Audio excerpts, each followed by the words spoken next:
Assalamualaikum warahmatullahi wabarakatuh.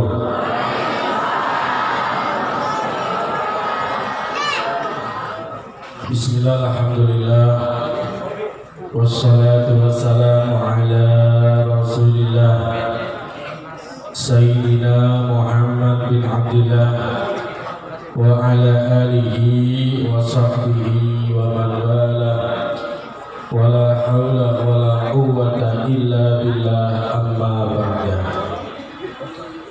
Subhanaka la ilma lana illa ma 'allamtana innaka antal alimul hakim wa tub 'alaina innaka antat tawwabur rahim.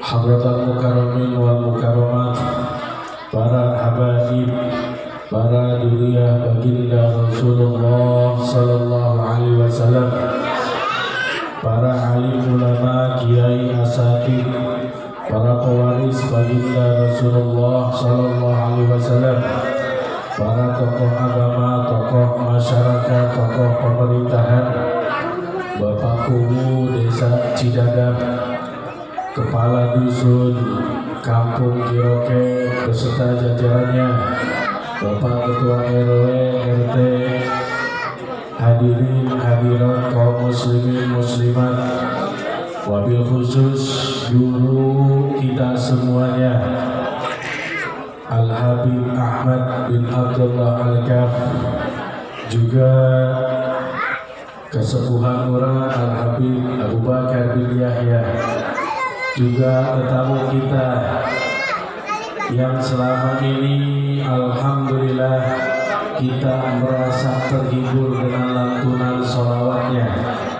Insya Allah kebahagiaan kita pada malam hari ini, semoga nanti kelak di akhirat pun kita dapat kebahagiaan yang hakiki di surganya Allah beserta baginda Rasulullah sallallahu alaihi wasallam.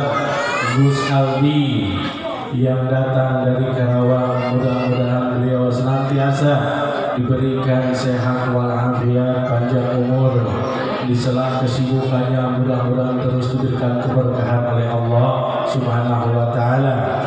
Wabil khusus sahibul bait Bapak Haji Nasir beserta keluarga besar, Bapak Ki Haji Sulaiman, juga khusus Al-Walad Al-Makhtun, barangkali putra yang dihitan daripada cucu Bapak Ki Haji Sulaiman, mudah-mudahan kurang doakan, kita doakan mudah-mudahan semua putu-putunya, putra-putunya, dan wabil khusus yang dihitan Allah jadikan putra yang soleh, cucu-cucunya juga yang putri-putri yang solehah Allah jadikan sebagai orang yang menjadikan orang tuanya diangkat derajatnya oleh Allah Subhanahu wa taala di dunia dan di akhirat. Amin ya rabbal alamin. Bu, masih terus sholawatan, terus santos. Alhamdulillah berkat Sohibul Bait kita semua bisa berkumpul di sini, berkat anak dari beliau yang dihitan, tasyakur walimatul khitan, kita bisa membaca sholawat bersama, bisa berkumpul bersilaturahim. Alhamdulillah. Kira-kira dihitan, disunat, disepitan, nyeri tante Pak, jauh lah jawab nyeri tante Bu, cek ibu nyeri tante. Oh, ada cara sakit Bu, kira-kira narus kira-kira disepitan nyeri tante. Jangan lahirkan nyeri mana? Udah pernah melahirkan Bu, ibu-ibu udah pernah ngalahirkan di sepitan, sarang ngalahirkan nyeri mana? Atau yang ngalahirkan lebih nyeri bolak-balik ngalahirkan di kita kan sekali-kali. Bapak nah. Ya. Pajak nyeri ngalahirkan tapi teu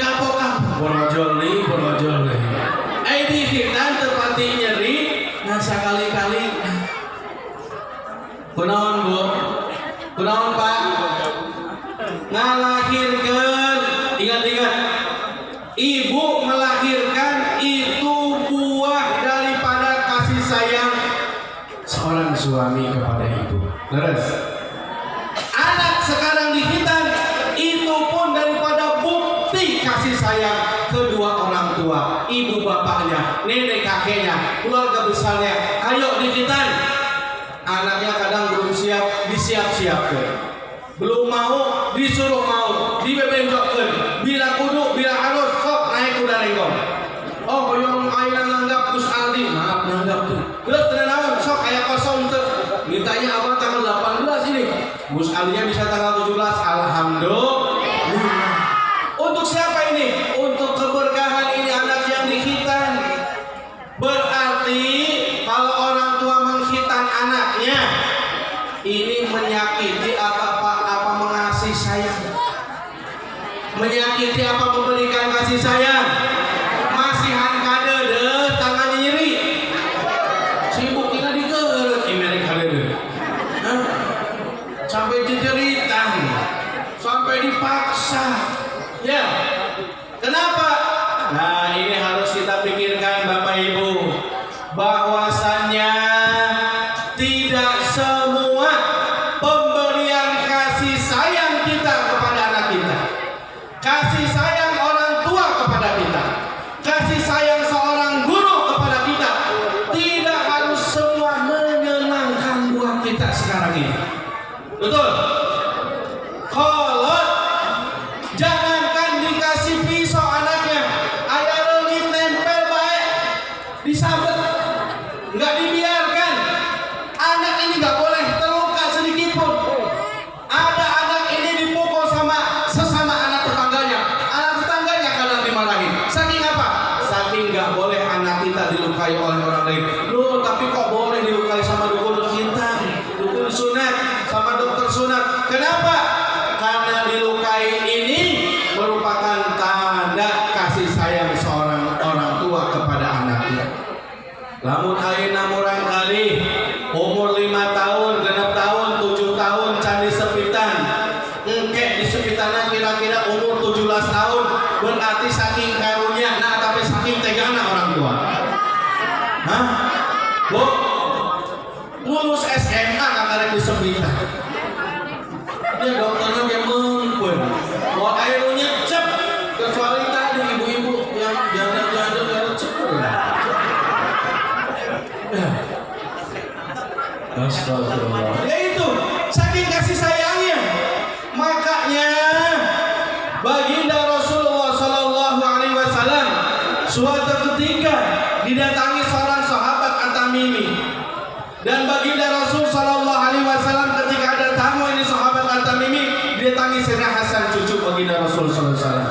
Ketika Sayyidina Hasan datang, langsung Nabi ciumi, Nabi berikan kasih sayang. Maka ini sahabat kaget, ya Rasulullah, apakah kau perlakuan seperti itu cucumu? Iya, ini bukti kasih sayang. Bapak Ibu, lamun nyiuman anak incu bukti kasih sayang tidak? Bukti kasih sayang tidak?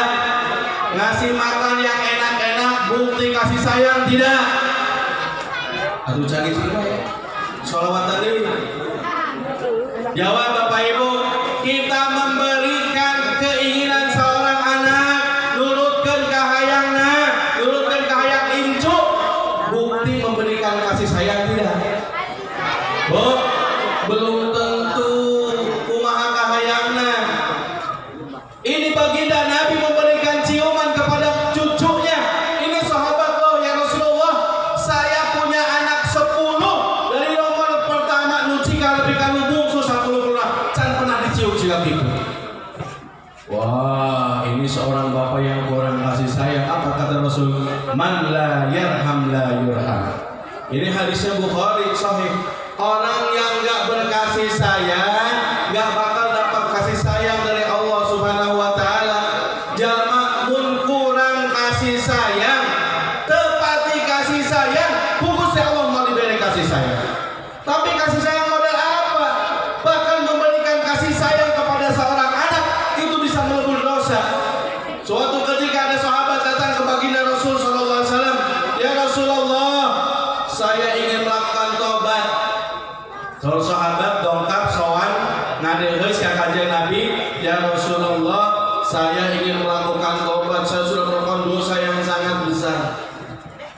Nabi naros emangna dosa naon tos dilakonan teh ieu sahabat cicing wae izin ya Rasulullah tengah jawab dosa naon mindel bae dosa naon izin ya Rasulullah kumaha sur Kanjeng Rasul wahai sahabat engkau malu mengatakan dosa kepada saya tapi kenapa engkau tidak malu ketika melakukannya malu dari Allah Subhanahu wa taala kunaon urang sering ngalakonan dosa sian kanyahoan ku jelema tapi urang enak-enak bae walaupun itu dilihat oleh Allah Subhanahu wa taala nyaman-nyaman bae maksiatan padahal kita yakin Allah Maha melihat betul kita yakin Allah Maha mengetahui betul makanya Kanjeng Nabi di situ anjeun ayeuna isin ngakui dosa ngomong bentuk dosana isin tapi nalika ngalakonan dosa kunaon teu isin ku Gusti Allah. Akhirnya orang ini suruh pulang oleh baginda Rasulullah SAW. Begitu orang ini pulang keluar rumah, datanglah malaikat Jibril alaihissalam kepada baginda Rasulullah SAW. Ya Rasulullah, kenapa engkau memutuskan harapan orang yang mau tobat kepada Allah Subhanahu Wa Taala? Maka kata Jibril, ketahuilah ya Rasulullah, walaupun itu orang melakukan dosa yang besar, tapi dia sudah punya kifaratnya, sudah punya penglebur dosanya.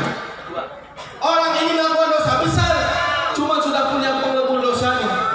Wahai Jibril, apa penglebur dosanya? Orang ini senantiasa menggembirakan, menyenangkan kepada anak-anaknya. Lamun tos mangkat-mangkatan ka mana sok ingat ke anakna, meser oleh-oleh. Begitu nyampe ke rumah anak langsung ngariung. Resep bapaknya dongkap dipasang oleh senang itu saja kata Jibril sudah bisa menghapus dosa besarnya orang tersebut. Berarti memberikan kasih sayang kepada seorang anak adalah pahalanya besar dan bisa menghapus dosa-dosa. Amin. Amin. Makanya para ulama-ulama zaman dulu sampai ulama zaman sekarang ini, saya melihat guru saya Sayyidi Wahid Habib Salim bin Abdullah bin Umar Syadiri ini kalau kemana-mana Bapak Ibu ngantongan permen seluruh bruk permen. Saya perhatikan Habib Salim buat permen sudah sepuh. Ternyata ketemu anak-anak dikasihkan. Cuman kecil, oh ketemu hadisnya. Nyenangkan anak kecil, pahalanya banyak, dosanya diampuni. Itu. Ya mau permen hantu, duit hantu, malah gelpak-gelpak bae, nyabokan. Ya. Gengsi ditanya ke budak letik aja, terseri-seri aja. Berarti kita harus menyenangkan anak kecil, apalagi tuh anak sendiri. Mari senangkan, cuman hati-hati, banyak yang salah kaprah. Nah ini tujuannya ini. Hadisnya ada, dalilnya bagus, memanjakan anak itu berpahala, menyenangkan anak itu menghapus dosa. Tapi jangan sampai salah kaprah dalam memanjakan, jangan sampai salah pengertian dalam menyenangkan. Lamun anak dibawa buka bogoh, dibonceng, diantar baik, keun baik dan ambek seneng lo penting. Ambek itu cambelut teuing. Ya pada diimah karunya. Kita menyenangkan tante. Menyenangkan tante. Anak kecil dikasih HP ambek anteng. Orang tuanya kerja jongjol. Jangan HP-nya, pulsanya dikasih buat beli kuotanya dijatah, kuota habis dibelikan lagi. Menyenangkan tante. Menyenangkan tante. Itu anggar ngalakonan sok. Ya. Iya HP 2 juta, 3 juta, 4 juta diberikan dikasih buat anaknya. Lu penting anteng, lu penting nurut, lu penting seneng. Padahal untuk anak-anak kecil madorot sama manfaatnya besar mana HP? Bahaya sama manfaatnya besar mana? Besar bahayanya.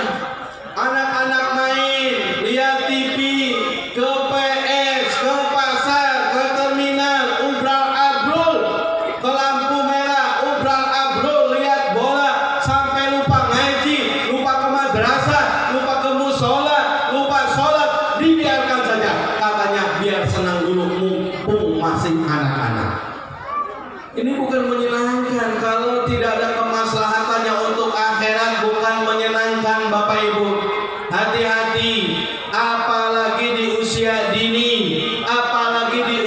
pendidikan justru akan merusak akhlaknya, akan merusak pikirannya, akan susah diajak ibadah, akan susah diajak ngaji, sehingga dia tumbuh besar sudah terbiasa dengan lingkungan-lingkungan yang kurang baik. Tumbuh besar tidak ngerti masalah kewajiban-kewajiban. Tumbuh dewasa gak ngerti caranya sholat, bacaannya sholat, cara ibadah, cara berbakti kepada orang tua tidak ngerti, mendoakan orang tua gak ngerti. Akhirnya bagaimana? Na'udzubillah min dzalik, khawatir, takut, sesuai yang disabdakan baginda Rasul sallallahu alaihi wasallam, wailul li auladi adam min abaihim la ya'lamuna al-qur'ana wal adab wal fardha fayansha'una juhala wa ana bari'un min haula. Sungguh celaka bagi anak cucu Adam gara-gara indung bapaknya. Cilaka anak cucu Adam gara-gara indung bapakna. La ya'launa al-Qur'an, tengarti al-Qur'an, peda naon tilelenting di omena HP game wae, YouTubean bae, PS-an bae, online bae, gede saeutik dibonceng-bonceng ku lalaki diantep bae. Tengarti al-Qur'an, padahal cek Nabi khairukum man ta'allama al-Qur'an wa 'allama. Pangsae-saena di antara alanjeun yaitu orang yang belajar Al-Qur'an dan yang mengajarkannya. Kalau Bapak Ibu ingin anaknya menjadi anak yang baik, maka suruh belajar Al-Quran. Sudah bisa Al-Quran, suruh mengajarkan Al-Quran. Karena orang yang belajar Al-Quran dan orang yang mengajar Al-Quran, itulah kata Nabi, sebaik-baiknya kalian, sebaik-baiknya umat baginda Rasul sallallahu alaihi wasallam. Juga lagi baginda Rasul sallallahu alaihi wasallam memberi kabar gembira kepada para orang tua yang anaknya rajin ngaji. Baginda Nabi mengatakan, man qara al-Qur'ana wa amila bima fihi albasahullahu yaumal qiyamati walidayhi tajan min nurin da'uhu qadu syamsi fi buyutid dunya. Barang siapa yang membaca Al-Qur'an, anaknya baca Al-Qur'an alif batas Iqra 1, Iqra 2, Iqra 3 atau metode selain Iqra, terus mengamalkan isinya Al-Quran sebisanya, maka Allah akan kasih hadiah untuk kedua orang tuanya. Bukan untuk anaknya, untuk kedua orang tuanya.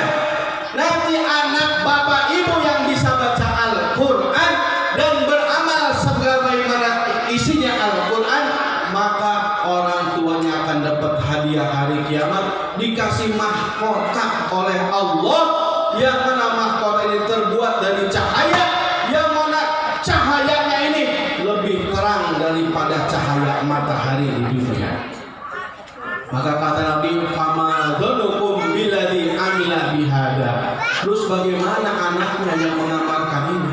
Orang tuanya saja yang gak ikut-ikutan baca, gak ikutan belajar, dikasih mahkota. Ya kamu anaknya bisa membahagiakan orang tua, bisa mengangkat derajat orang tua, bisa menarik kedua orang tuanya menuju surganya Allah Subhanahu wa taala.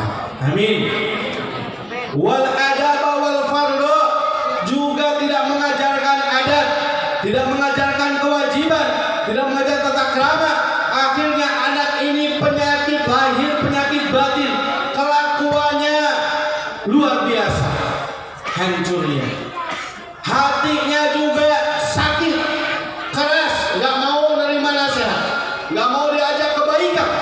Fayansha'una juhala, akhirnya dia tumbuh dewasa dalam keadaan bodoh agama. Bukan bodoh dalam masalah umum, boleh jadi dia kuliah sampai doktor, sampai S3, boleh jadi dia berhasil dalam prestasi ini itu urusan dunia, tapi nggak ngerti satu huruf pun Al-Quran, nggak ngerti adab tata krama kepada Allah, nggak ngerti tentang kewajiban-kewajiban. Apa kata Nabi? Lamun aya nu siga kitu kolotna ngantep bae, nurutkeun bae ka hayangna, teu diajarkeun agama, teu diajarkeun Al-Quran, teu diajarkeun kewajiban. Ana bari'um min haula. Nabi kita Nabi Agung Muhammad sallallahu alaihi wasallam, anu orang tiap dinten mau sholawat ke Kanjeng Nabi, yang barusan terus kita puji-puji namanya, kita kirim sholawat. Nah Nabi tidak bakal memberi syafaat kepada orang tua seperti itu. Na'udzubillahimin. Jadi Bapak Ibu bolehlah silahkan memanjakan anaknya, karena itu adalah hak Bapak Ibu, apalagi selaku orang tuanya. Allah berikan anugerah orang tua dalam dirinya punya rasa kasih sayang besar terhadap anak-anaknya. Silahkan, itu naluri manusia, itu sangat wajar. Cuman kira-kira kalau memberikan kasih sayang yang akan memberikan kemaslahatan untuk urusan agamanya, jangan sampai segala diturutkan akhirnya agama jadi korban. Jangan sampai semua diberikan dikasih sayang sampai ngahutang-hutang. Hayang melikeun motor jeung anak nak ngarengek bae. Anak umur 10 tahun 11 tahun dikasih motor, dipanganjukeun motor, orang tuanya sampai jatuh bangun nyicil, anaknya dipakai main, dipakai trek-trekan, lupa sholat, lupa ngaji, lupa pendidikan agama. Na'udzubillahimin. Diakui umat Nabi Muhammad. Kita takut Nabi Muhammad tidak akan nengok, tidak akan memasukkan kita ke barisannya. Na'udzubillahimin. Jadi maka dari itu, mari di momen ini, di perkumpulan ini, di tempat yang mulia ini, berkumpul dengan orang-orang yang mulia, di acara yang mulia, maka mudah-mudahan Allah menjadikan kita, keluarga kita, anak cucu kita jadi orang-orang yang mulia. Dan kemuliaan itu harus kita raih, harus kita kejar dari sekarang. Bapak Ibu, selamatkan anak-anak cucu kita, selamatkan sebagaimana dulu Nabi Musa diselamatkan oleh ibunya daripada ancaman Fir'aun, yang waktu itu Fir'aun dapat kabar dari dukunnya bahwasanya siapapun para bayi yang lahir sekarang tahun-tahun ini itu yang akan mengalahkan kerajaan Fir'aun, akan menghancurkan kerajaan Fir'aun. Akhirnya kata Fir'aun, bunuh semua bayi yang lahir laki-laki. Ini ibunya Nabi Musa begitu lahir laki-laki langsung disumputkan, dipetian, dipalingkan ke bengawan. Saking apanya? Saking menyelamatkannya Bapak Ibu. Padahal kita tahu ini bengawan Nil dalam, bisa saja di situ ada banjir, bisa saja di situ ada buaya, ada ular, ada hewan-hewan bengawan yang mengancam ini bayi. Apalagi bayi, tulangnya masih lunak, enak. Sama ikan pun ngenaheun, buaya enakeun, ya. Tapi kenapa sampai dikorbankan? Biar si ibu ini ada ikhtiar, ada usaha untuk menyelamatkan ini putra saya biar selamat daripada pembunuhan Fir'aun. Likuli zamanin Fir'aun, dulu ada Fir'aun yang membahayakan umat. Sekarang pun banyak Fir'aun, termasuk setan gepeng HP Fir'aun pikir mudah detik. Ya, Fir'aun akan membunuhmu, akan membunuh putra-putri ibu, generasi ibu. Selamatkan itu.